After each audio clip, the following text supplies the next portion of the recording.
Buenos días, profesor. Nuestro grupo está conformado por mi persona, Alonso Piedra, y mi compañera Fernanda Reyes.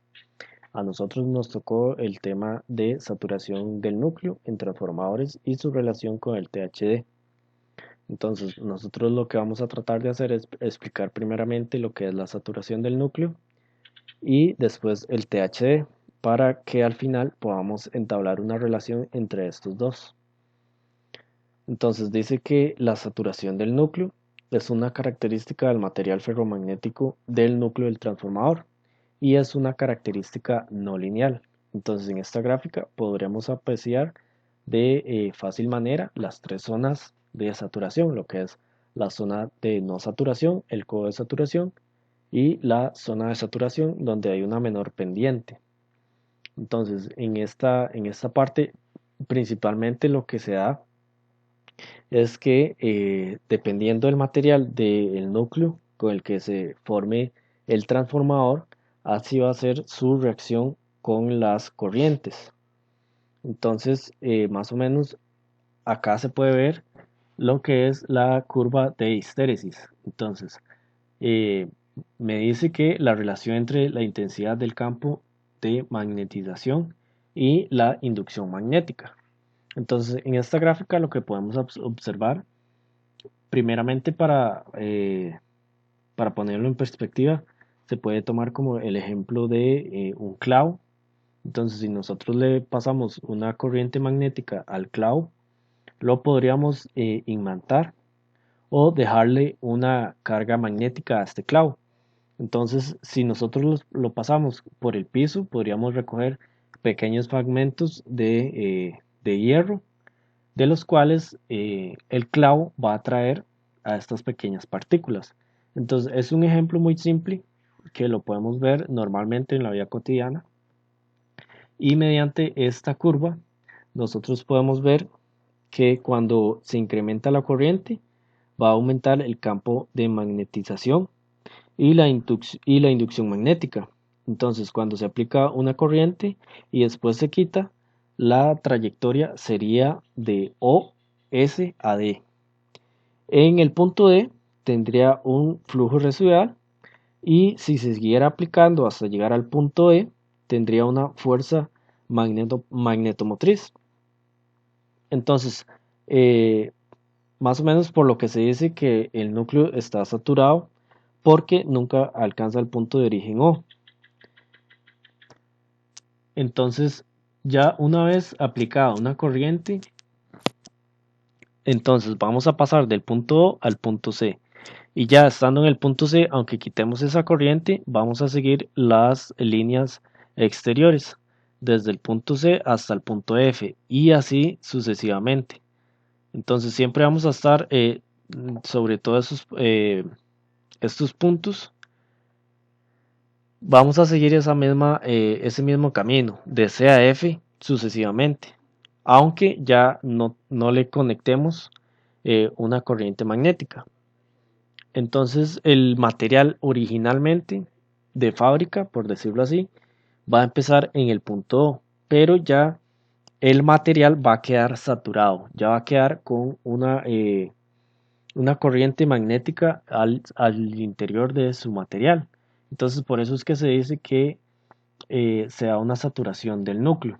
En este caso el transformador, porque lo estamos aplicando a transformadores. Después tenemos lo que es la distorsión armónica total, que lo que me dice es que es una medida de cuánto su carga está distorsionada, la forma de onda perfecta de la potencia proporcionada por el suministrador eléctrico, que en este caso va a ser un transformador. Y hay una relación entre la suma de las potencias de todos los componentes armónicos y la potencia de la frecuencia fundamental. Entonces, más o menos, este THD va a ser una medición de la distorsión de las ondas armónicas.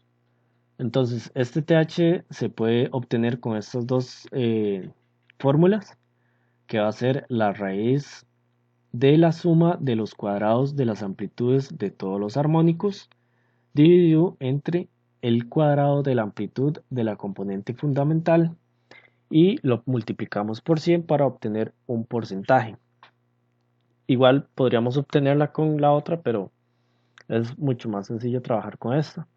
Entonces, al final de todo, en palabras más sencillas, el THE va a ser una medición de la variación de la onda perfecta.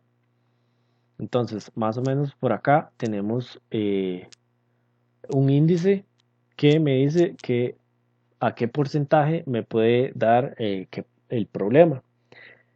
Entonces, con un porcentaje menor al 5% me dice que no hay perturbaciones detectadas. Cuando está entre el 5 y el 8%, me dice que hay un mal funcionamiento del material anormalmente sensible. Cuando estamos entre 8 y 10%, es probable un mal funcionamiento del material y mayor al 10%, es seguro que hay un mal funcionamiento del material. Entonces hay que ponerle mucha atención a estos porcentajes para poder así a- asignarlo a las fallas o a las perturbaciones detectadas. Entonces acá se ve una imagen donde se ve más o menos la distorsión y la onda sinusoidal perfecta. Entonces lo que me va a hacer el THD es medirme la distorsión comparada con una onda perfecta. Después lo que es la relación entre estos dos, lo que es el THD y la saturación del núcleo, la podemos obtener mediante esta fórmula, que donde el IS1 es el valor RMS del componente fundamental de la corriente, el IS es el valor RMS de la corriente de entrada y el Φ es el ángulo entre el componente fundamental de la corriente de entrada y el voltaje de entrada sinusoidal. Entonces, esta va a ser la relación entre la saturación del núcleo y el THD, que lo podemos obtener como un factor de potencia de distorsión. Y ya como conclusión, tendríamos la relación de la saturación del núcleo y el THE en palabras un poco más sencillas. Entonces, la relación que existe es que el transformador va a generar señales que al núcleo estar saturado no va a poder ser señales puras. Van a generar una distorsión en estas, por lo que van a ser medidas y si presentan una variación mayor al 5%, se debe de intervenir en su funcionamiento del transformador. Entonces, en palabras más sencillas, en conclusión, tendríamos que el transformador me va a generar señales que no son señales puras por el núcleo estar saturado. Y el THE lo que me va a hacer es medir esa distorsión que hay en cada señal. Entonces creo que generalmente, bueno, por lo general esto sería el tema explicado así de manera sencilla y un poquito por encima. Y aquí al final lo que tenemos sería las referencias bibliográficas con las que trabajamos.